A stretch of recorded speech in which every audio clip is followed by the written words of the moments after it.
Amos 8ஆம் அதிகாரம்.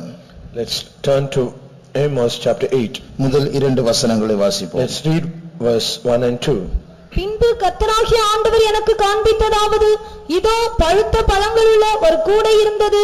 அவர், ஆமோஸே, நீ என்னத்தை காண்கிறாய் என்று கேட்டார்.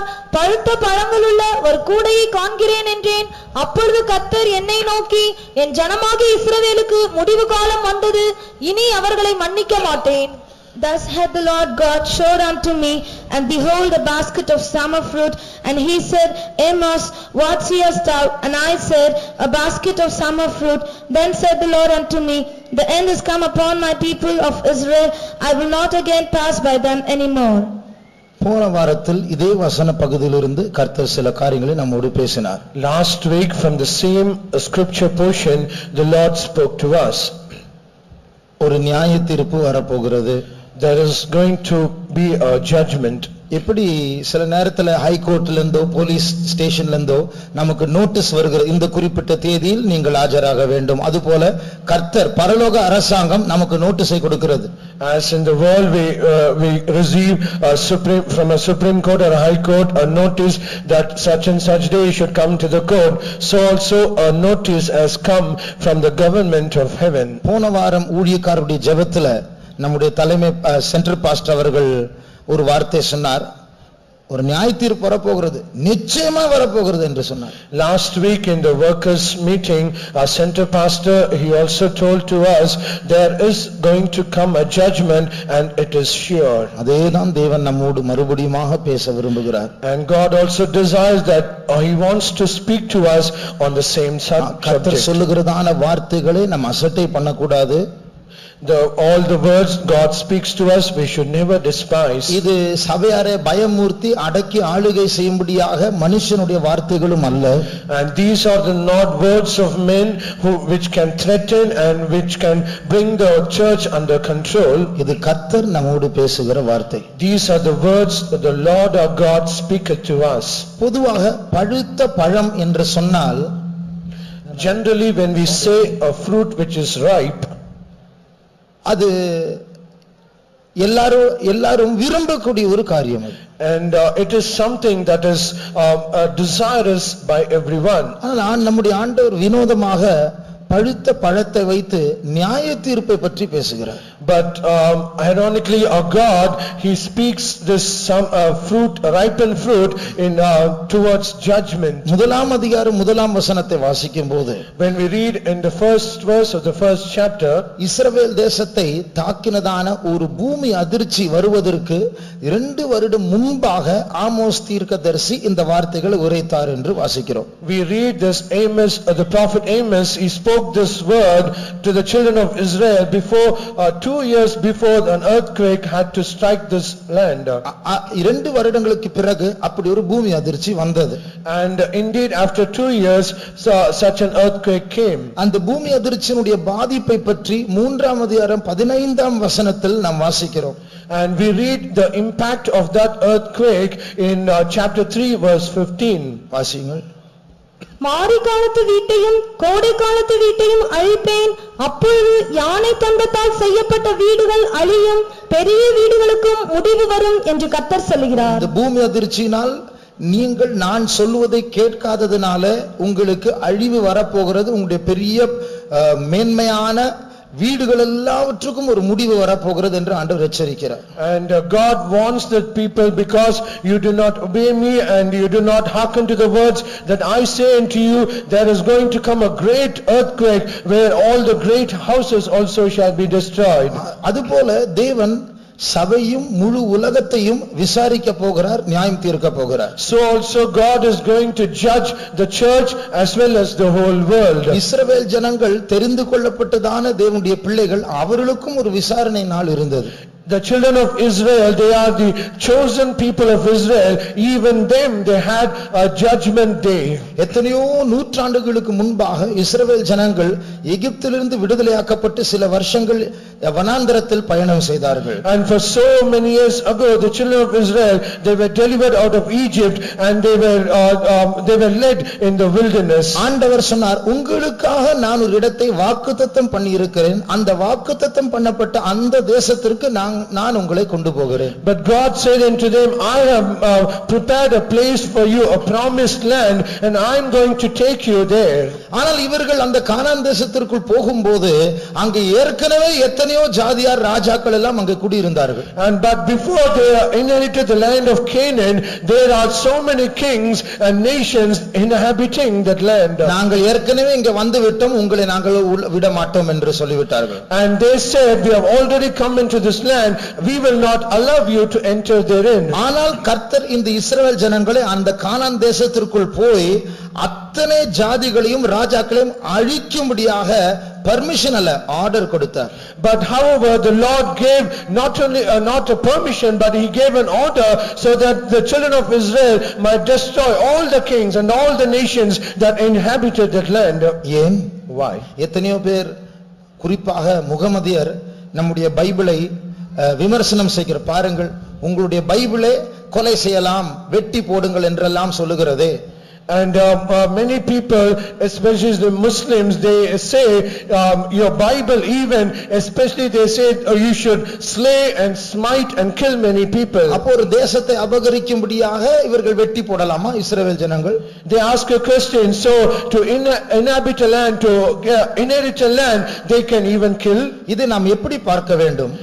So by what perception we should see this? இஸ்ரவேல் ஜனங்கள் கானான் தேசத்துக்குள் போகும்போது, when the children of Israel, they entered into the land of Canaan, அந்த பல ஜாதியாரால் ஆளுகை செய்யப்படுகிறதான அந்த கானான் தேசம் தேவனுடைய பார்வையில் பழுத்த பழக்கூடியா இருந்தது. When all the nations that inhabited the land of Canaan, they were in the sight of God as ripened fruits. ஆதியாகமம் 15ஆம் அதிகாரம் 16ஆம் வசனத்தை வாசிக்கும்போது, when we read in Genesis chapter 15 verse 16, நாலாம் தலைமுறையிலே அவர்கள் இவ்விடத்துக்கு திரும்ப வருவார்கள், ஏனென்றால் எமோரியருடைய அக்கிரமம் இன்னும் நிறைவாகவில்லை என்றார். எமோரியர் என்று சொன்னால் இஸ்ரவேல் ஜனங்கள் கானான் தேசத்தில் குடியிருக்கிறதான ஜனங்கள். When we say the Amorites, they are the people or the nations that they were inhabiting the land of Canaan. அவர்களுடைய அக்கிரமம் நிறைவேறவில்லை. And their iniquity has not come to the full. அவர்கள் இன்னும் பழுத்த பழமாய் மாறவில்லை. And they have not yet come to a ripened fruit. அவர்கள் பழுத்த பழமாய் மாறும்போது நான் உங்களை மறுபடியும் இந்த தேசத்திற்குள் கொண்டு வருவேன். And when they become a ripened fruit, then I will bring you to this land. இஸ்ரவேல் ஜனங்களுக்கு ஆண்டவர் ஆர்டர் கொடுத்தது, அவர்களை வெட்டி போடுங்கள் கொடுத்த காரணம் லேண்டை நிலத்தை பிடிக்கும்படி அல்ல, அவருடைய அக்கிரமம் நிறைவேறினது. பழுத்த பழமாக நியாய தீர்ப்புக்கு ரெடி ஆனார்கள். இனி அவர்கள் பூமியில் ஜீவிக்க கூடாது. ஆகையால் தேவன் சார்பாக இவர்கள் வெட்டி போட வேண்டும். The reason God gave an order to destroy the people of Amorites in that land, it is not to destroy that land, but the iniquity of the Amorites has come and the judgment of the Lord has come upon them so that they might be killed. ஆகையால் இஸ்ரவேலர்கள் தேவனுடைய நியாய தீர்ப்பை அந்த நேரத்தில் செலுத்தினார்கள், சுயமாக அவர்கள் லேண்டை பிடிக்கவில்லை. And at that time the children of Israel, they brought the judgment of the Lord upon them. They did not inherit the land by their own self. அப்போ இந்த கானானியர், எமோரியர், இவர்கள் எல்லாரும் பழுத்த பழமாக இருந்தார்கள். நியாய தீர்ப்பை ஏற்றுக்கொள்ள அந்த நியாய தீர்ப்பு ஒரு நிறைவை பெற்றது. And all these Amorites, they have become a ripened fruit, and the appointed time has come where they should be judged. ஆனால் பாருங்கள், இந்த இஸ்ரவேல் ஜனங்கள் தேவனுடைய நியாய தீர்ப்பை செலுத்தினவர்கள் இவர்களே இப்பொழுது பழக்குடையா மாறிவிட்டார்கள். ஆமோஸ் புத்தகத்தில். But see now, the children of Israel who are supposed to pronounce bring the judgment of Lord upon the Amorites, now they themselves have become this ripened fruit in the book of Amos. இனிமேல் நான் உங்களை மன்னிப்பதில்லை என்று சொல்லக்கூடிய அளவில் தேவன் அவருடைய பொறுமையை இழந்து விட்டார்.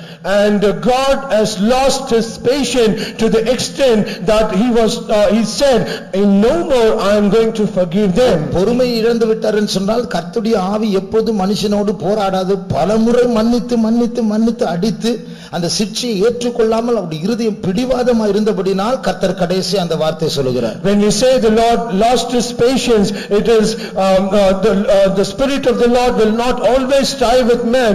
He had warned them so much times, many times, and still they have not come back. And after everything, God was forced in the final time, and he said these words. Amos புஸ்தகம் 4ஆம் அதிகாரத்தில் In the book of Amos chapter 4, ஆண்டவர் எத்தனை முறை அவர்களை சிட்சிக்கிறார் என்று பாருங்கள். see how many times the Lord chastised them. 6ஆம் வசனத்தை வாசித்தால் கர்த்தர் சிட்சையாக பஞ்சத்தை அனுப்புகிறார். In verse 6, the Lord brings the starvation or famine to them in verse 6. வாசியுங்கள். ஆகையால் நான் உங்கள் பட்டணங்களில் எல்லாம் உங்கள் பல்லுகளுக்கு ஓய்வையும் உங்கள் ஸ்தலங்களில் எல்லாம் அப்ப குறைவையும் கட்டளையிட்டேன், ஆகிலும் நீங்கள் என்னிடத்தில் திரும்பாமற் போனீர்கள் என்று கர்த்தர் சொல்கிறார். ஆண்டவர் பஞ்சத்தை வைத்து சிட்சிக்கிறார், ஆனாலும் என்னிடத்தில் திரும்பாமல் போனீர்கள். See, the Lord is chastising them with a famine, but yet they did not come back to the Lord. அதற்கு பிறகு 7ஆம் 8ஆம் வசனங்கள் தண்ணீர் பற்றாக்குறை அவர் அனுப்பினார், ஆனாலும் திரும்பாமல் போனீர்கள். And after that in verse 7 and 8, the Lord brought a starvation of water, even then they did not come back. 9ஆம் வசனத்தில் நான் வியாதி அனுப்பினேன், ஆனாலும் திரும்பாமல் போனீர்கள். In verse 9, the Lord sent blasting and mildness and sickness to them, even then they did not turn back. 10ஆம் வசனத்தில் உங்களில் சிலர் மரித்து போனார்கள், மரணத்தை அனுப்பினேன், ஆனாலும் திரும்பாமல் போனீர்கள். In verse 10, among you I have sent death and I have sent pestilence and others, even then you did not turn back. 11ஆம் வசனத்தில் உங்களில் சிலர் நான் கவிழ்த்து போட்டேன், தோல்வி அனுப்பினேன், ஆனாலும் திரும்பாமல் போனீர்கள். And in verse 11, he said, I have overthrown many and I have sent failures to you, even then you did not come. இப்படி பலமுறை சிட்சித்து பட்சமாய் பேசி திரும்புங்கள் என்று சொல்லி கேட்காத பட்சத்தில் தான் இப்பொழுது வக்கீல் நோட்டீஸ் வருகிறது. And so after so many times the Lord chastised them, and so many times he spoke very softly, they did not come, and finally now the notice has come. இந்த ஆமோஸ் தீர்க்கதரிசி அவர் தீர்க்கதரிசனம் உரைத்த போது எப்படிப்பட்ட காலமாய் இருந்தது? What was or how was the time when the prophet Amos, when he prophesied these words? 1ஆம் அதிகாரம் 1ஆம் வசனத்தை வாசியுங்கள். Let's read chapter 1 verse 1. தெக்கோவா ஊர் மேய்ப்பருக்குள் இருந்த ஆமோஸ் யூதாவின் ராஜாவாகிய உசியாவின் நாட்களிலும் இஸ்ரவேலின் ராஜாவாகிய யோவாசுடைய குமாரனாகிய யெரொபெயாமின் நாட்களிலும் பூமி அதிர்ச்சி உண்டாக 2 வருஷத்துக்கு முன்னே இஸ்ரவேலை குறித்து தரிசனம் கண்டு சொன்ன வார்த்தைகள். இந்த போர்டை பார்க்கும் பொழுது, when we see this board, இது இஸ்ரவேல் தேசத்தை ஒரு வரைபடம் ரஃபாக வரைந்திருக்கிறேன். This is a sketch of the land of Israel in a rough draft. யெரொபெயாம் ராஜா ஆளுகை செய்த நாட்கள் என்று வசனத்தில் வாசிக்கிறோம். We read in the word that these are the days when Jeroboam reigned.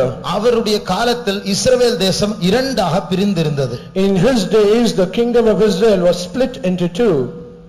வடதேசம் இஸ்ரவேல் ராஜ்யம் என்று அழைக்கப்பட்டது. The north place, it is called the land of Israel. அப்பொழுது அந்த நாட்களில் உசியா ராஜா ஆளுகை செய்கிறார் வடதேசத்தில். And in that north land King Uzziah reigned. தென் தேசத்தில் யெரொபெயாம் ஆளுகை செய்கிறார். And in the south part Jeroboam reigned. வடதேசத்தில் யெரொபெயாம் ஆளுகை செய்கிறார், தென் தேசத்தில் உசியா ஆளுகை செய்கிறார். In north land Jeroboam was reigning, and in the south part Uzziah was reigning. இங்கே 2 கோத்திரங்கள் இருக்கிறார்கள், தென் தேசத்தில் 2 கோத்திரங்கள். So now there are 2 generations in the south land. யூதா கோத்திரம், பென்யாமின் கோத்திரம். And the tribe of Judah and the tribe of Benjamin. மற்ற 10 கோத்திரங்கள் வடதேசத்தில் இருக்கிறார்கள். And other 10 tribes, they were in the northern land. இப்பொழுது சில காரியங்களை சொல்ல போகிறேன், கவனமாக இது மனதில் ஒரு படமாக வரைந்து வைக்க வேண்டும். And I'm going to share you few points, pay much attention and you draw it in your mind. இஸ்ரவேல் தேசத்தில் ஒரே ஒரு ஆலயம் தான் இருந்தது. In the land of Israel there was only one temple. தேசம் பிரிக்கப்பட்ட போது, when the land was split, அந்த ஆலயம் இங்கு எருசலேமில் வந்தது. that temple, it came to Jerusalem. அது அங்குதான் இருந்தது. ஆகையால் இஸ்ரவேல் தேசம் இந்த 10 கோத்திரத்தாருக்கு இப்போ ஆலயம் இல்லை, கோவில் இல்லை. So that temple was in Jerusalem, so the other 10 tribes, they did not have any temple among them. இப்பொழுது யெரொபெயாம் இங்கே ராஜாவா இருக்கிறார், வட தேசத்தினுடைய ராஜா. Now Jeroboam was a king in the northern land. இப்பொழுது இத்தனை ஜனங்கள் தொழுகை செய்ய வேண்டும் என்றால், ஆராதனை செய்ய வேண்டும் என்றால் தென் பகுதிக்கு தென் தேசத்துக்கு வர வேண்டும். So all the 10 tribes, if at all they have to worship, they have to come to the southern land. இப்படி இருக்கும்போது யெரொபெயாமுக்கு ஒரு பயம் வந்து விட்டது, இப்படியே தென் தேசத்துக்கு போய் விட்டு அங்கே ஒட்டிக் கொள்வார்கள், என் ராஜ்யம் என் கையை விட்டு போய்விடும். So Jeroboam now had a fear, if at all people could go to the southern land and worship, then I will lose my kingdom. ஆகையால் தந்திரத்தினால் யெரொபெயாம் ஒரு காரியத்தை செய்தார். So through subtleness, Jeroboam did a thing. இரண்டு பொன் கன்று குட்டிகளை உண்டாக்கினார். He made 2 molten calves. ஒரு கன்று குட்டியை அவருடைய தேசத்துடைய வட பகுதியில் தான் என்கிறதான ஒரு ஊரில் வைத்தார். And one among the golden calves he kept in the land of Dan. அடுத்த கன்று குட்டியை அவருடைய தேசத்துடைய தென் பகுதி ஆகிய பெத்தேலில் அவர் வைத்தார். And the other golden calf he kept in the southern part of his land. ஏன் இந்த இரண்டு இடத்தில் அதை வைத்தார்? Why did he keep these 2 calves in the 2 places? இந்த ரெண்டு இடம் ஏதோ ரெண்டு இடம் அல்ல, யெரொபெயாமுக்கு இப்படி வைப்பதில் ஒரு பிளான் உண்டு. These 2 places, it is not some other 2 places. Jeroboam had a plan in keeping these 2 calves in these 2 places. இந்த யெரொபெயாமுடைய பயம் என்ன தெரியுமா? இங்க இருக்கிற ஜனங்கள் இங்க வந்து விட கூடாது. The fear that Jeroboam had is the people in this part of the area, they should not come to the other part. ஆகையால் மேலான அந்த இடத்துல வட திசையில் வைத்து இவர்கள் எல்லாரும் இந்த ஆலயத்துக்கு முதுகே காட்டி விட வேண்டும், யூதாவுக்கு போகவே கூடாது என்கிறதான அந்த நோக்கத்தோடு நேர ஆப்போசிட்ல மேலுள்ள இடத்துல அவர் ஒரு கன்றுக்குட்டியை வைத்து இங்கே போங்க என்று அனுப்புகிறார். He just kept this calf just direct to the southern part of the land where Judah is, so that none of the people of his kingdom should ever go to the land of Judah to worship. ஆனால் எல்லாரும் அப்படி போக மாட்டாங்களே. But not many, all people will go there. கொஞ்சம் பேர் ஸ்பிரிச்சுவலா இருப்பாங்க, ஆவிக்குரியவர்களா இருப்பாங்க. Some people, they will be spiritual. அவங்க என்ன பண்ணுவாங்க தெரியுமா? அவங்க வந்து ஐயோ நான் அங்கெல்லாம் போக மாட்டோம், நாங்க இங்கேயே போறோம் என்று சொல்லி போகும்போது வழியில் ஒரு கன்றுக்குட்டியை வைத்தார். And some people, they'll say, oh, we will not go there. So when they say and they go, and in the middle of the way he kept another calf. எருசலேமுக்கு போக வேண்டும், உண்மையான தேவாலயத்துக்கு போக வேண்டும் என்று அந்த சிந்தை வரும்பொழுது வழியில் இந்த கன்றுக்குட்டியை வைக்கும்போது ஏன் அவ்வளவு தூரம் இங்கே முடிச்சிட்டு போ என்கிறதான ஒரு பேச்சு, ஒரு வார்த்தை, ஒரு அவர்களுக்கு ஒரு அபிப்பிராயம் வருகிறது. And when they think we should be spiritual and we should go only to the temple at Jerusalem, when they think like that, when they see that calf in the way, then they will have an opinion, why should we go to such a long distance? Let us worship God even here itself. 1 ராஜாக்கள் 12ஆம் அதிகாரம் 28ஆம் 29ஆம் வசனங்களை வாசிப்போம். When we read in 1 Kings chapter 12 verse 28 and 29. ஆகையால் ராஜாவானவன் யோசனை பண்ணி பொன்னினால் 2 கன்றுக்குட்டிகளை உண்டாக்கி ஜனங்களை பார்த்து, நீங்கள் எருசலேமுக்கு போகிறது உங்களுக்கு வருத்தம், இஸ்ரவேலரே, இதோ இவைகள் உங்களை எகிப்து தேசத்திலிருந்து வரப்பண்ணின உங்கள் தேவர்கள் என்று சொல்லி ஒன்றை பெத்தேலிலும் ஒன்றை தானிலும் ஸ்தாபித்தான். பாருங்க, நான் சொன்னது போலவே இந்த பைபிளில் இந்த வசனத்தில் எழுதப்பட்டிருக்கு, ஒன்று பெத்தேல் ஒன்று தானில் ஸ்தாபித்தான். See, as I said, the same thing is written in the Bible. One calf was set in Bethel and other in Dan. எத்தனையோ ராஜாக்கள் அதற்கு பிறகு வந்து போனார்கள், ஆனால் இந்த கன்றுக்குட்டி அவர்களால் தொட முடியவில்லை என்று பைபிளே சொல்லுகிறது. And even the scripture itself says, after him so many kings came, but they were not able to do anything to these 2 calves. எத்தனையோ ராஜாக்களை பற்றி, அவருடைய முடிவை பற்றி சொல்லும்போது அவர்கள் எத்தனையோ காரியங்களை சாதித்தார்கள், ஆனால் யெரொபெயாமுடைய பாவங்கள் அவர்கள் எடுக்க முடியவில்லை என்று நெகட்டிவான ஒரு முடிவோடு தான் அவருடைய சரித்திரம் முடிவடைகிறது. And of all these things, many things were said about the accomplishments, but it is said in a negative term that they were not able to do away the things that Jeroboam had said. ஏசபேலை கொன்று போட்ட யெகூ எவ்வளவு பெரிய ஒரு கதாநாயகன், ஒரு வீரன், அவர் அபிஷேகம் பெற்றவர். அவரை பற்றியும் சொல்லி இருக்கிறது. யெரொபெயாமுடைய பாவத்தை அவரால் எடுக்க முடியவில்லை. Even about Jehu, the hero who even killed Jezebel, even of him also it is said he was not able to do away the sins of Jeroboam. இந்த கன்றுக்குட்டியை யெரொபெயாம் வைத்தது மாத்திரமல்ல, இந்த ஜனங்கள் இதை கும்பிட ஆரம்பித்தார்கள். Not only Jeroboam kept the golden calves there, all the people they started to worship this golden calf. இஸ்ரவேல் ஜனங்கள் மத்தியிலிருந்து ஆசாரியர்களை நியமித்து இந்த கன்றுக்குட்டிகளை வணங்க ஆரம்பித்தார்கள். And they appointed priests in the land of Israel and they started to worship this golden calves. Amos புத்தகத்தில் தானே அதை வாசிக்கலாம். Even in the book of Amos itself we can read that. 3ஆம் அதிகாரம் 14ஆம் வசனத்தில், உன் பேத்தேலில் இருக்கிறதான் உன் பலிபீடங்களை நான் விசாரிக்க போகிறேன், நான் சந்திக்க போகிறேன், நான் நியாயம் தீர்க்க போகிறேன் ஆண்டவர் எச்சரிக்கிறார். In chapter 3 verse 6 the Lord warns them, I am going to pronounce a judgment on the idols that is in Bethel. 4ஆம் அதிகாரம் 4ஆம் வசனத்தை வாசியுங்கள். Let's read chapter 4 verse 4. பெத்தேலுக்கு போய் துரோகம் பண்ணுங்கள். பாருங்கள், பெத்தேலுக்கு போய் துரோகம். அது என்ன துரோகம்? கன்றுக்குட்டியை வணங்குங்கள். Come to Bethel and transgress. What is this transgression? It is the golden calf. ஆண்டவர் 5ஆம் அதிகாரம் 4-5 வசனத்தில் என்ன சொல்லுகிறார் பாருங்கள். See what God says in chapter 5 verse 4 and 5. கர்த்தர் இஸ்ரவேல் வம்சத்தாருக்கு சொல்லுகிறது என்னவென்றால், என்னை தேடுங்கள், அப்பொழுது பிழைப்பீர்கள், பெத்தேலை தேடாதீர்கள். பாருங்கள், பெத்தேலை தேடாதிருங்கள், அங்க போகாதீங்க, அந்த கன்றுக்குட்டியை வணங்காதீங்க. He says, do not go to Bethel, there is that golden calf, you should not worship it. 7ஆம் அதிகாரம் 10ஆம் வசனத்தில் வாசித்தால், அந்த கன்றுக்குட்டிகளுக்கு ஒரு ஆசாரியனும் நியமிக்கப்படுகிறார், அம்மாசியா என்கிற ஒரு ஆசாரியர். And in chapter 7 verse 10 we read to worship that golden calf there even a priest was appointed called Amaziah. 8ஆம் அதிகாரம் 14ஆம் வசனத்தை வாசியுங்கள்.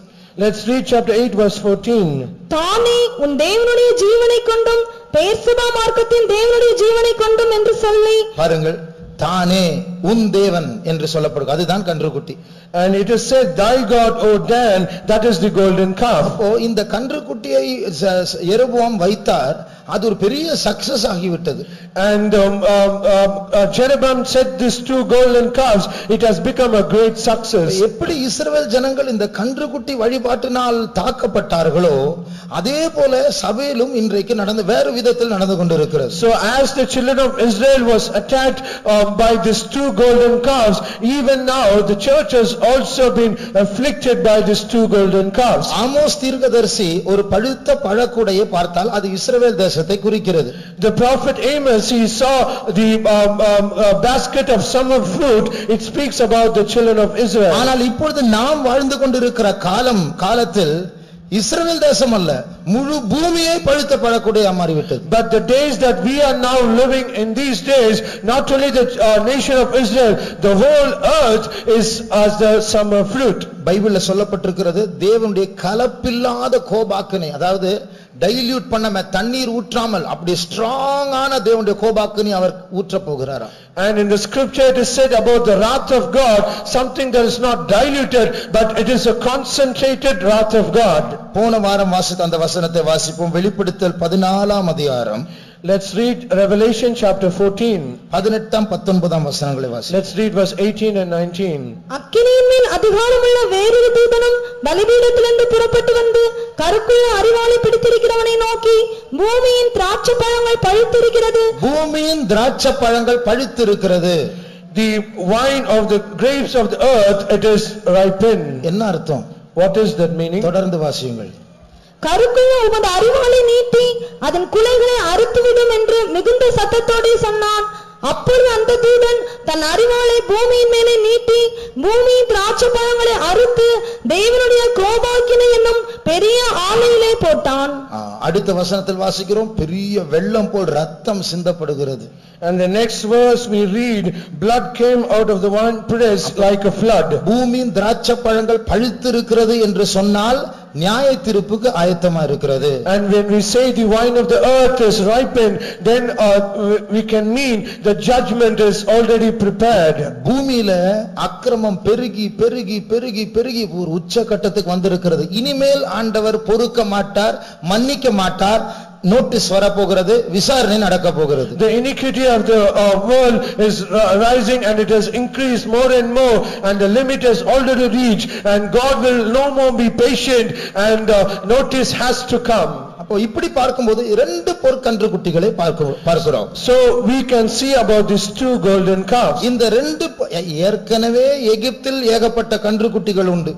Already there are so many calves in the land of Egypt. அதில் 400 வருஷம் பழகின இஸ்ரவேல் ஜனங்கள் சீனா மலை அடிவாரத்துக்கு வரும்போது கொஞ்சம் ஆண்டு தாமதித்த போது பழைய ஞாபகம் வந்துவிட்டது. And because they were exercised and used to all the golden calves for almost 400 years, when they came to the Mount of Sinai, they came back to this old thought. கானான் தேசத்திற்குள் வந்து எத்தனையோ வருஷங்கள் ஆன பிறகும் மறுபடியும் இந்த ஆவி கிரியை செய்கிறது.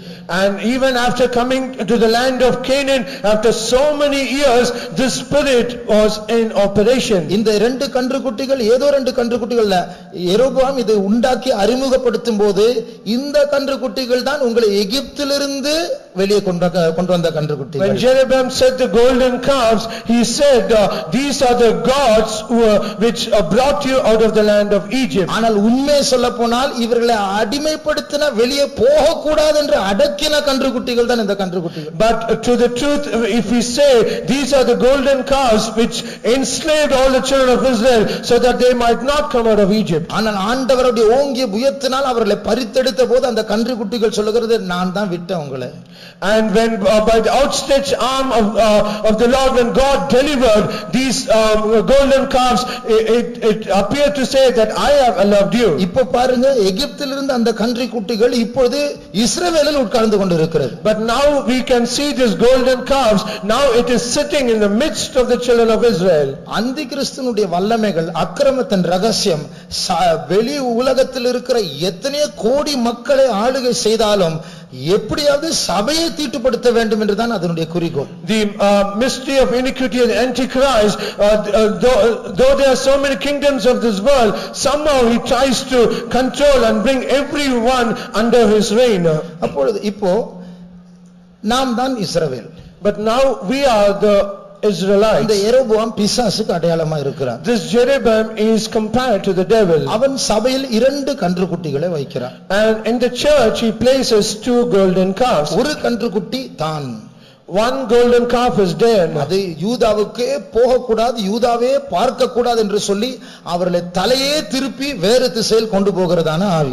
And that is spirit is it will hinder so that they should never go to Judah, and it will turn their heads toward that idol. இது போல இந்த முதல் கன்றுக்குட்டியை போல சபையில் இருக்கிற பலரை பிசாசு தலையை திருப்பி திசையை திருப்பி தேவனையே மறக்க செய்து சபைக்குள்ள உட்கார்ந்து ரட்சிக்கப்படாதவர்களை போல, ஒரு அவிசுவாசியை போல, உலகத்துக்கும் அவர்களுக்கும் வித்தியாசமே இல்லை என்று சொல்லுகிறது போல ஒரு வாழ்க்கைக்குள் சிக்க வைக்கிறான் பிசாசு. And one group of people, as this golden calf, they are in the church and they are seated as though they are never saved and they have never known God, and they will try to deviate the people of God from the direction that they can turn towards God. சபையில Bible சொல்லுகிறது, சிலர் இயேசுவின் வருகையில் கைவிடப்படுவது மாத்திரமல்ல, அவர்கள் கைவிடப்பட்டு அந்தி கிறிஸ்துவோடு சேர போகிறார்கள். In the Bible itself says not only people will be left behind, they will also join with the Antichrist. அவர்கள் தான் இந்த முதல் கன்றுக்குட்டிக்கு பின்னாடி போகிறவர்கள். These are the group of people, they follow after the first calf. அவருடைய முதுகு தான் ஆலயத்தை நோக்கி பார்க்கிறது. And only their backs it will turn toward the temple. அவர்களுக்கு தேவனை பற்றி அன்போ உறவோ ஐக்கியமோ இல்லை. and they do not have any love or fellowship or any relationship with God. அவர்களுக்கு ஆவிக்குரிய பாரங்கள் இல்லை.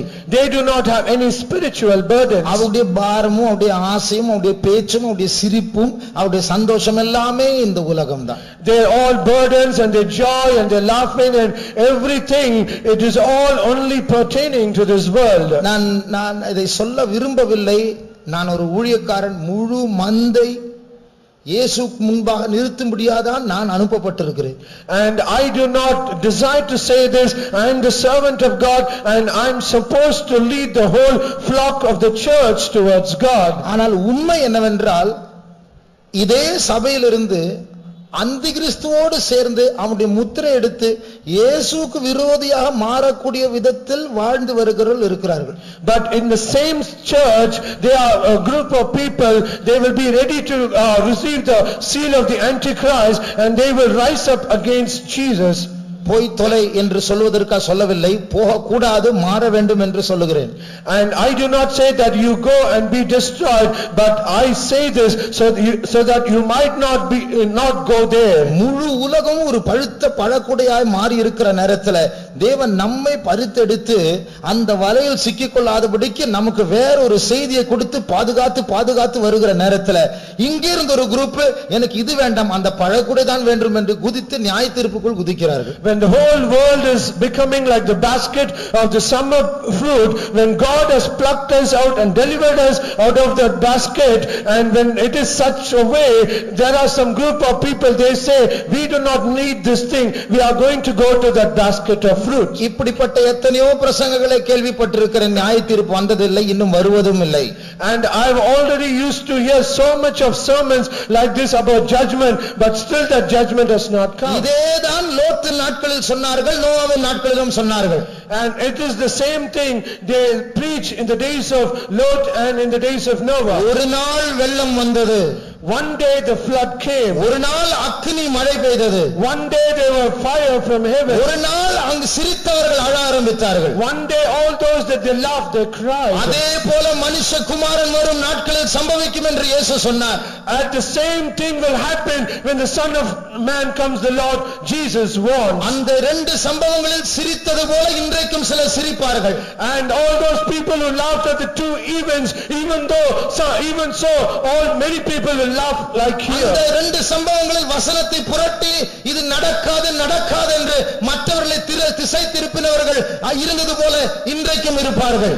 As in those two events, many people they perverted the word of God. That will not happen. Even so, many people will rise in these days to pervert the people of God.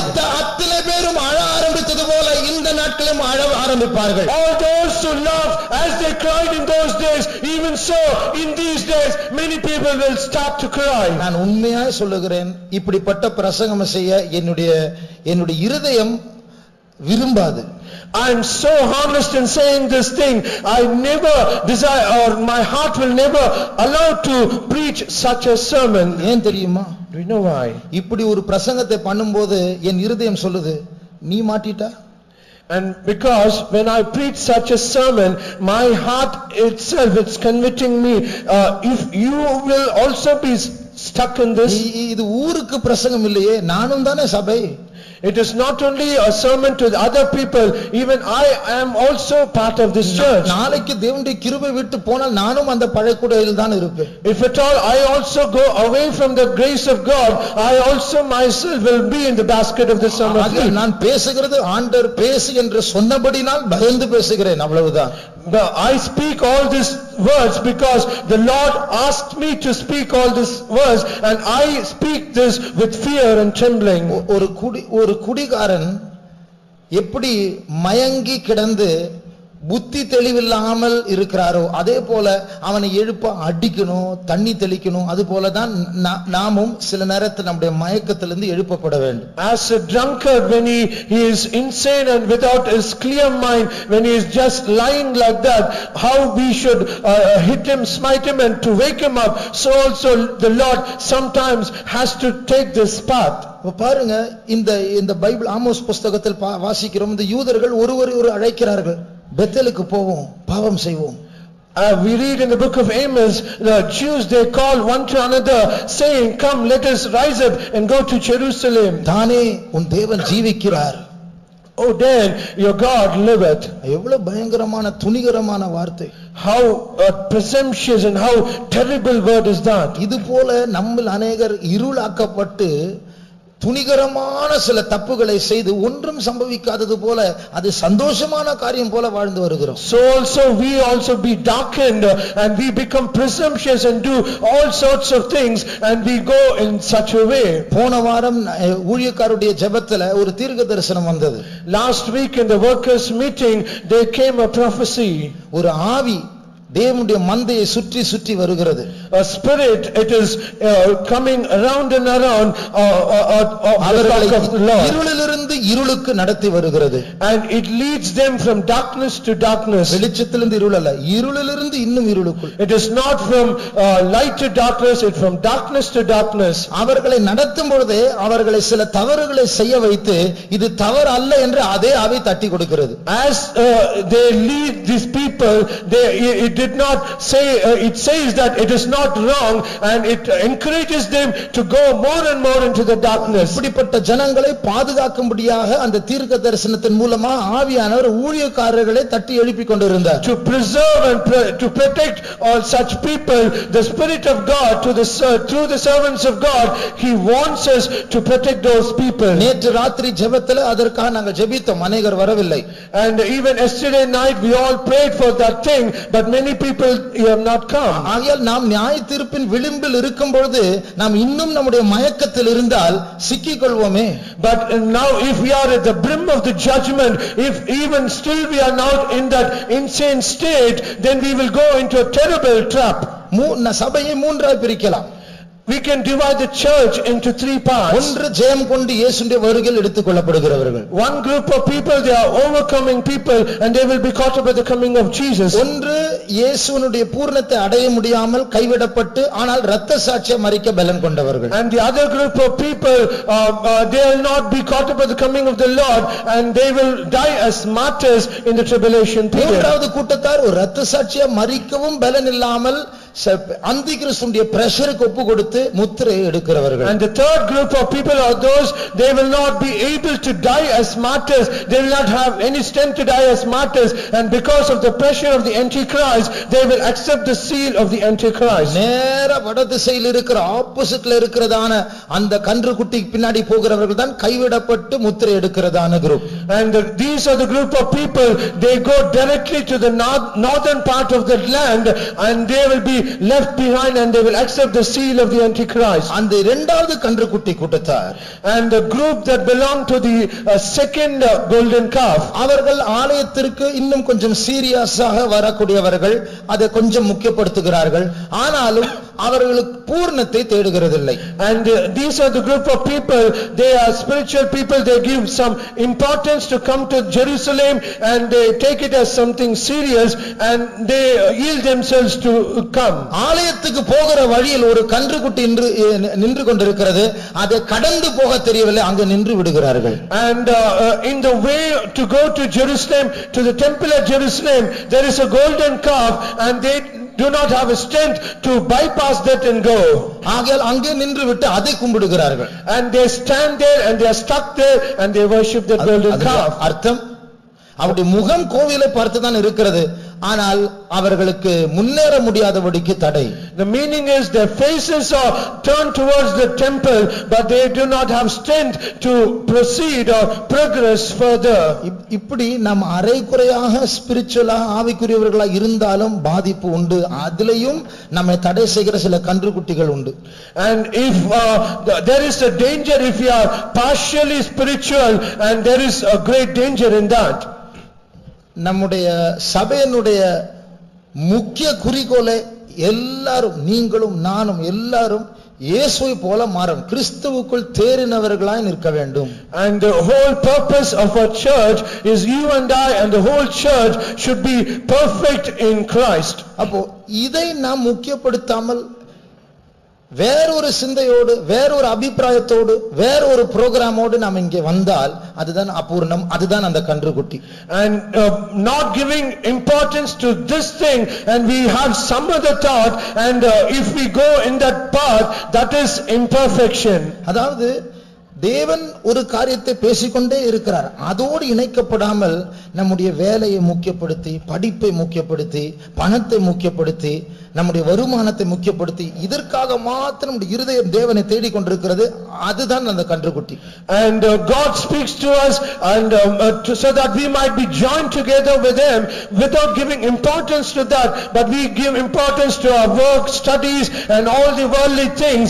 If we give that, that is this golden calf. நாம் எல்லாரும் இங்கே வந்த காரணம் தெரியுமா? முதல் காரணம், முக்கிய காரணம், இயேசுவை போல சுபாவத்தில் மாற முடியாது. For the very purpose that we all come is the most important thing is that we all should be changed in character like Jesus. நம்முடைய இருதயத்தின் பாரத்தை நாமே எடை போட்டு பார்ப்போம், நாம் எதற்கு அதிக பாரப்படுகிறோம்? If we try to weigh our soul, our heart in the balance, to what we are giving importance. இது இயேசுவினுடைய சுபாவத்தில் நான் வளர வேண்டும் என்கிற பாரத்தை விட அதிகமாக வேற ஏதாவது காரணங்களை சொல்லி அதற்காக நாம் அதிகமா ஜெபிக்கிறோம் என்றால் அதுதான் நம்முடைய கன்றுக்குட்டி. அது ஒருவேளை நம்முடைய அன்றாட தேவையா இருக்கலாம், அதுதான் கன்றுக்குட்டி. And perhaps our not giving more importance to the burden of the Lord and he as he speaks, but if we give importance to other burdens of this world, that is the golden calf. ஆகையால் தான் பரிசுத்த பவுல் சொல்லுகிறார், பாரமான யாவற்றையும் நாம் உதறி தள்ளிவிட்டு இயேசுவை நோக்கி ஓடுவோம். And that is what St. Paul says, let us lay aside all the weight that burdens us and let us go forward looking unto Jesus. அப்போ இந்த அந்திகிறிஸ்து உபத்திரவ காலத்துல முழு பூமியையும் தன் வசமாக அவன் கொண்டு வர போகிறான். This Antichrist in the tribulation period, he is going to bring back the whole world under his control. ஆனால் அவனுடைய மைண்ட் முழு பூமி அல்ல. But our mind is not the whole world. அவனுடைய அந்த அந்திகிறிஸ்துவினுடைய மனசு முழு பூமியில் அல்ல. But the mind of the Antichrist, it is not the whole world. இஸ்ரவேல்ல எருசலேம்ல அங்க ஒரு ஆலயம் இருக்கு, அந்த ஆலயத்துல ஒரு மகா பரிசுத்த ஸ்தலம் இருக்கு, அந்த மகா பரிசுத்த ஸ்தலத்துல ஒரு உடன்படிக்கை பெட்டி இருக்கு, அந்த பெட்டிக்கு மேல 2 தூதர்கள் இருக்கிறார்கள், அந்த 2 தூதர்களுக்கு இடையில் தேவன் உட்காருகிற ஆசனம் சீட்டு, நான் அங்க போய் உட்காரணும். And he is not concerned of the whole world, but he is concerned of the land of Israel and the temple that is in the land of Israel. And in the most holy place there is an ark of the covenant, and amidst the ark of the covenant there are cherubims, and amidst the cherubims there is the presence of God. I should be seated in that place. இதே போல அதே அந்திகிறிஸ்துவின் ஆவி சபைக்குள்ள புகுந்து கர்த்தரால் தெரிந்து கொள்ளப்பட்டவர்களை வசீகரித்து சிதறடித்து தேவனுடைய ஸ்தானத்தில் இதை சபையில் ஆளுகை செய்ய வேண்டும் என்றுதான் அவனுடைய இச்சை. And his lust is in the same church there is a place of worship and there is the presence of God, and he is lusting on that place. அப்போ அந்த திட்டத்தோடு அவன் தந்திரமாக சபையில் கிரியை செய்கிற நேரத்தில், and with that plan when he deals with the church with that subtlety, தேவன் கை நீட்டி கூப்பிடுகிறார், வாருங்கள் அங்க பேத்தேலுக்கு போகாதீங்கள். God he stretches out his arms and he is calling us, come back, come to me, do not go to Bethel. ஆனா நமக்கு அது கேட்க கூட மனசு இல்ல. But we do not have even mind to hear that. அதெல்லாம் ஆண்டவர் அடிக்கிறார். பஞ்சத்தினால், தண்ணீர் பற்றாக்குறையினால், வியாதியினால், தோல்வியினால், மரணத்தினால் மாறி மாறி அடிக்கிறார், அப்பொழுதும் திரும்பவில்லை. And because of that the Lord chastises with famine, with drought and with pestilence and with failure, and he is overthrowing us with sickness and other things. Even then we do not have mind to come to him. சாத்தான் கிட்ட இருந்தும் pressure வந்துட்டே இருக்கு, நீங்க இப்படி இரக்கம் பாராட்ட கூடாது, நீங்க நீதி உள்ள தேவன் தானே, எவ்வளவு நேரம் இப்படி இரக்கம் பாராட்டலாம், அவனை எனக்கு கொடு, அவனை என்னுடைய கையில் ஒப்புவி என்று அவனும் கேட்டுக்கொண்டிருக்கிறான். And the pressure is coming from Satan, and he is saying to God, you are a righteous God, he has to be punished, give that person to me, I will punish him, and he is asking permission and he puts pressure on the Lord. நாம் ஜெபிக்காத பட்சத்தில், திருந்தாத பட்சத்தில், தாழ்த்தாத பட்சத்தில் தேவனுடைய இரக்கத்தை விட தேவனுடைய நீதி அது மேலே எழும்புகிறது. But when we do not pray and when we do not humble ourselves and when we do not come back to the Lord and correct ourselves, the righteousness or the judgment of God is on the increase. அப்பொழுதுதான் வக்கீல் notice வரும். Then the lawyer notice comes to us. மறுபடியும் சொல்லுகிறேன், இந்த முழு பூமி ஒரு பழுத்த பழக்குடையாய் மாறிக்கொண்டிருக்கிறது. Once again I stress on this, the whole world has become a basket of summer fruit. நம்மில் அநேகர் இந்த உலகத்தோடு ஒப்பந்தம் செய்து இந்த உலகத்தில் நாம் சந்தோஷத்தை கண்டுபிடிக்கிறோம். And many people, many of us, we just compromise ourselves with this world and we get joy in this world. இந்த இன்பம் நிறைந்த உலகம், நாம் படிக்கிற உலகம், வேலை செய்கிற உலகம், நம்முடைய வீடு இருக்கிற இந்த உலகம் தேவனுக்கு சத்துருவா இருக்கிறது என்று மறக்க கூடாது. We should never forget the world that we are living and we are studying and we are working, it is enmity towards God. தேவனுடைய ராஜ்யத்தை சேர்ந்த நாம் இந்த உலகத்தில் வாழ்ந்தாலும் நாம் இந்த உலகத்தார் அல்ல என்று மறக்கவே கூடாது. We who belong to the kingdom of God or the kingdom of heaven, we should never forget that we are strangers in this earth. ஒவ்வொரு நாட்டினுடைய எம்பசி இந்தியாவில் இருக்கிறது.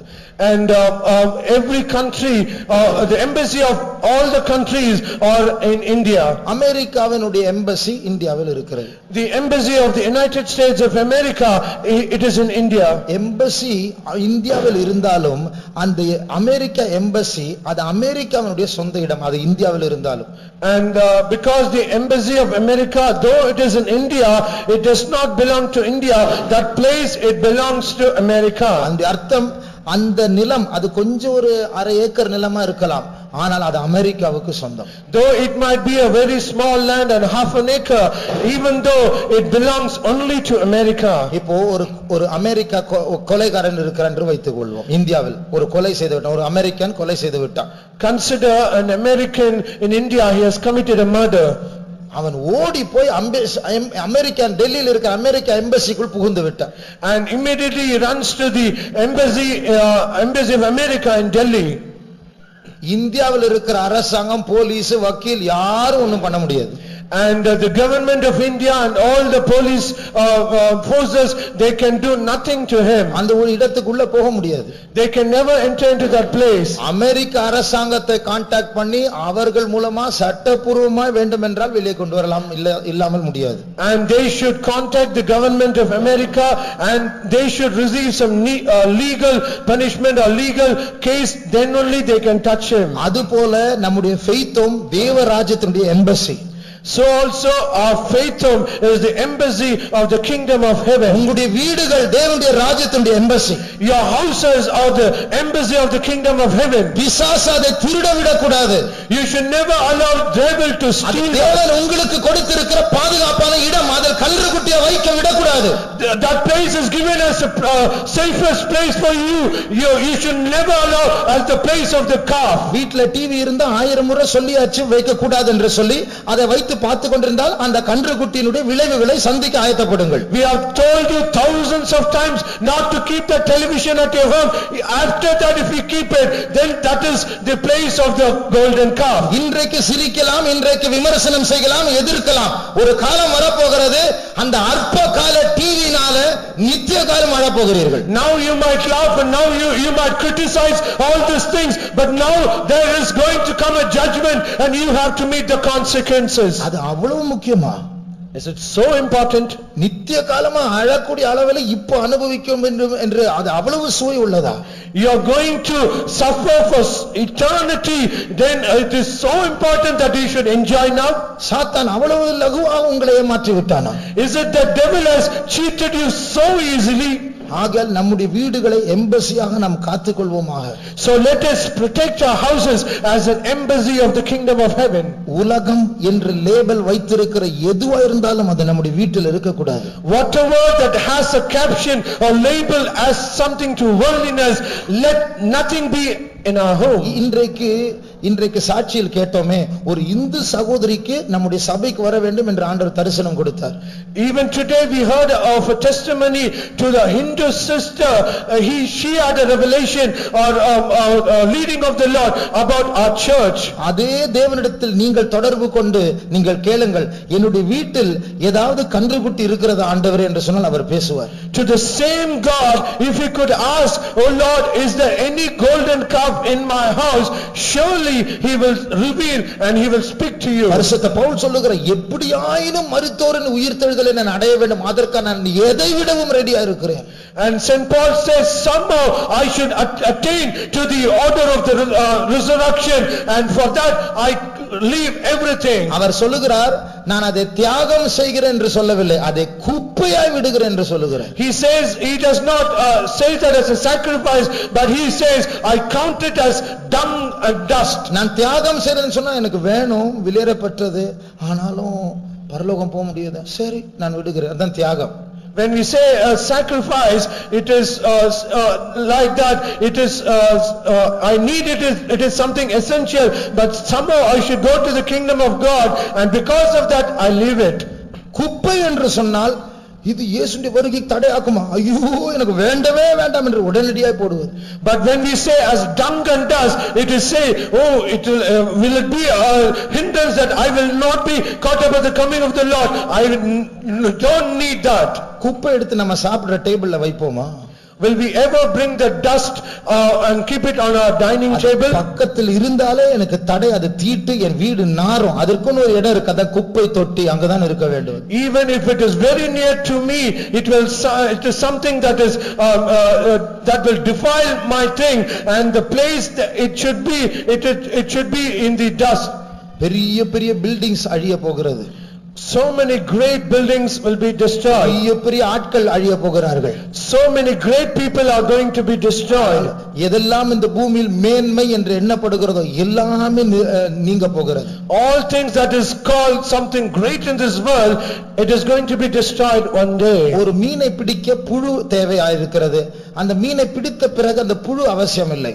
To catch a fish, a worm is needed, but after that fish is caught, that there's no need of the worm. இந்த பூமியில இருக்கிறதான பெரிய car, அழகான bike, அழகான Dress, நல்ல உயர்ந்த சம்பளம் உடைய அந்த வேலை, அப்படிப்பட்டதான நம்முடைய ஈர்க்கக்கூடிய எதுவா இருக்கட்டும், அது செல்போனா இருக்கட்டும், எதுவா இருக்கட்டும், எல்லாமே புழுதான், உங்களை பிடிக்கிறதுக்கு தான்.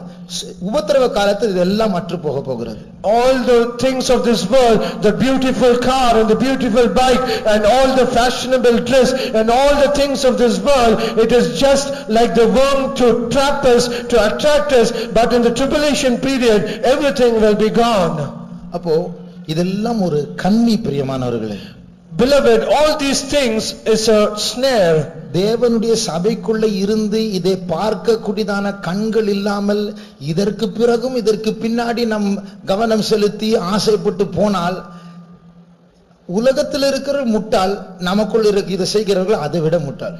After hearing so much of things in this church, and if still we do not have the mind or vision of all these things in this world, if we do not yield ourselves, the people of this world are fools. We are more fools than them.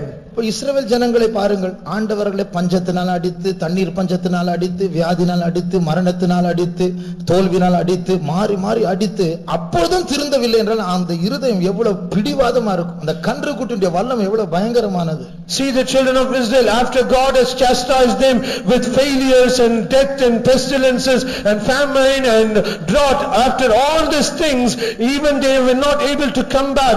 If that be so, see the clutches of the golden calf, how terrible it is. ஞானமற்றவன், மூடன், பேதையாய் இருக்கிறவன் நெடுக நடந்து தண்டிக்கப்படுகிறான். He that is a fool and he that is simple, he goeth out and he is punished. நம்முடைய கண்களை மூடுவோம். Let us close our eyes. நம்முடைய இருதயத்தில் அப்படிப்பட்டதான உலகத்தின் மேல், தேவனுடைய சத்துருவாய் இருக்கிறதான அந்த உலகத்தின் மேல் தேவனுடைய பிள்ளைகளாய் இருந்து அதன் மேல் ஒரு பற்று இருக்கிறதா? And is there any liking towards of this world, though we are the child of God? விபச்சாரர்களே, விபச்சாரிகளே, உலக சிநேகம் தேவனுக்கு விரோதமான பகை என்று அறியாமல் இருக்கிறீர்களா? O ye adulterers and adulterers, do you not think the love of this world is enmity to God? இது நான் சொல்லவில்லை, இது பைபிளில் உள்ள ஒரு வசனம்.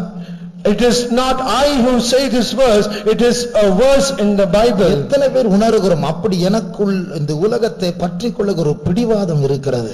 How many of us can realize that there is a liking of this world in us? அது சின்ன விஷயமா இருக்கும். It might be a very trivial அது thing. கிறிஸ்துவனுடைய பூர்ணத்தை பாதிக்கிற ஒரு காரியமா இருந்தால் கைவிடப்படுவோம். But if that trivial thing is something that stops us to attain the perfection of Christ, let us leave that. கைவிடப்பட்ட பிறகு இதுக்குமா தண்டனை என்று அன்றைக்கு கேட்டு பிரயோஜனம் இல்லை, இப்பொழுதே கேட்டு ஆண்டவர் நம்மோடு பேசட்டும். After we are left behind, there is no use that we should think even it is for this trivial thing we are punished, there is no use, but now itself let us repent for that. ஒரு group சபையில் தானில் இருக்கிறதான கன்றுக்குட்டிக்கு பின்னாடி போகிறார்கள். One group in the church, they go follow after the golden calf that is in Dan. சபையில் உட்கார்ந்து கொண்டு இருக்கிறாங்க, தேவன் மேல் அன்பில்லை. They do not have the love towards God who is in the church. அவங்களுக்கும் தேவனுக்கும் சம்பந்தம் இல்லை, பாரம்பரியத்தின்படி சண்டே சர்ச் ஆச்சு, ஆகையால் போக வேண்டும். They do not have any relationship with their God because of custom or tradition. They come to the church of God. சிலர் புதிதாய் வருகிறார்கள், வேற சபைக்கு போய் வருகிறார்கள், அவர்கள் லேட்டாக வந்தால் பரவாயில்லை. நம்முடைய சபையில மெம்பரா இருந்து சண்டே மாத்திரம் வந்துட்டு 11 மணிக்கு வந்துட்டு 12 மணிக்கு போறீங்களே. Some people, they are members of the other church, they come to the meeting after the church is over. If they come late, it is okay, but some people are believers for so many years, still if you are coming so late. அது ஏன் அது அந்த late ஆகுறதுக்கு என்ன காரணம்? What is that sole reason that you are being late? ஏதாவது கன்றுக்குட்டி தடை செய்கிறதா? Is it some golden calf that is hindering you? ஆலயத்துக்கு வர்ற வழியில் அந்த கன்றுக்குட்டி குறுக்கிட்டு தடை செய்கிறதா? Is it that some golden calf is in the way that you come to the church, is it stopping you? நல்லா தெரிஞ்சுக்கோங்க, பிரசங்கத்தை விட ஆராதிக்கிறது தான் முக்கியம். Just know this very well, more than the sermon, worship is important. ஆராதனையில ஆண்டவர் கொடுக்கிறோம், கொடுத்தால் தான் பிரசங்கத்தில் கிடைக்கும். And it is in the worship that we give unto the Lord. Only when we give, we will receive it. கொடுக்காமலே சுயநலவாதிகள் பெற்றுக்கொள்ள முடியாது, 11 மணிக்கு வந்தா கிடைக்காது. And without giving, being selfish, if we come only to the sermon at 11 o'clock, you will get nothing. நாங்க ட்ரெய்னிங்ல இருக்கும்போது, while we were in the training period, காலையில 4 மணிக்கு முதல் 2 பாட்டு பாடுவார்கள். In the early morning at 4 o'clock, they will sing 2 songs. அந்த முதல் பாட்டு முடிவதற்கு முன்பாக பிரைசிங்கில் உட்காராவிட்டால் ஆப்சென்ட் தான். And if we do not present ourselves before that close of the first song, we will be marked absent. நாளை காலுக்கு வந்து 5 மணி வரைக்கும் பிரைசிங்ல உட்கார்ந்தால் ஆப்சென்ட் தான். And if we come to the praising at 4:15 a.m. and will sit till 5 a.m., still we are absent. இங்க தூதர்கள் attendance எடுக்கறாங்க தெரியுமா? Do you know that the angels of God, they take attendance even here? பைபிள்ல watcher Angeles, கண்காணிக்கிற பார்வையாளராகிய தூதர்கள் உண்டு. In the Bible there are one group of angels, they are called watcher angels. யார் வராங்க, யார் வரல, எப்போ வராங்க எல்லாமே நோட் பண்ணிட்டு பரலோகத்துக்கு தகவல் போயிட்டே இருக்கு. They will note who is coming and who is late and who is seated here. They will note everything, record everything, and they will take that to heaven. கேர்லெஸ்ஸா 10:30 11 மணிக்கு வந்துட்டா அப்போ அதெல்லாம் நோட் ஆகுது, எல்லாமே ரெக்கார்ட் ஆகுது. If you are careless and you come at 11, 10:30, 11, and so everything is being recorded and registered and it is taken to heaven. 9 மணிக்கு ஆண்டவர் வருகிறார், அப்போ நாம் 10:30 மணிக்கு அந்த ஆண்டவரை சந்திக்க வந்தா அப்போ நம்ம தானே பெரியவங்க. And at 9 a.m. sharp, God is present here, but we come at 10:30, is it that we are greater than our God? 10 மணிக்கு இன்டர்வியூ என்று சொன்னால் 10:30க்கு வந்தால் லேட் ஆகிவிடும் என்று சொல்லி 9:30க்கு போய் இருக்கிறோமே. ஆனால் தேவனுடைய காரியத்துக்கு மட்டும் இவ்வளவு அசதி, பல காரணங்கள், பல சாக்கு போக்குகள். அந்த தேவன் எப்பொழுது இப்படி சைலண்டா இருக்க மாட்டார். If we have a world interview at 10:30 a.m., we will go at 9:30 itself saying we will be get delayed. If that be so, when our God has come here, then if we absent come late, then how it is? நம்முடைய கண்களை மூடி நாம் தாழ்த்துவோம். Let us close our eyes and humble ourselves. எப்படி ஆயினும் மரித்தோரின் உயிர்த்தெழுதலில் நாம் பங்கெடுக்க வேண்டும். Somehow we should partake in the resurrection. எப்படி ஆயினும் நம்ம யாரும் கைவிடப்படக்கூடாது. Somehow none of us should be left behind.